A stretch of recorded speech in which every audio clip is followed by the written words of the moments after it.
Guys, nakailam mo ani. Mao ni ang kinason sa dagat. Bagal na lang ni bay. Panay unod kay giluto naman namo.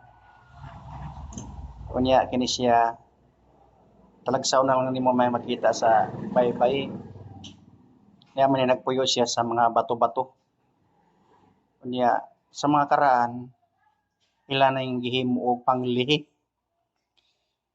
Pananglitan sa imong sulanan sa humay. Gitawag na sa amo og basanday. Ato ibutang ang among pasi o abot sa among kaumayan. Unya para kuno nga kapina na may nga ani manobra ang abot sa among humay.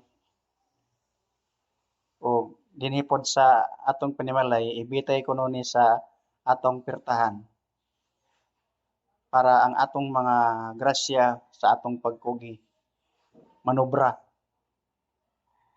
tungod sa niini nga lihi or power. Mao kini ang mga pagtulunan sa mga karaan.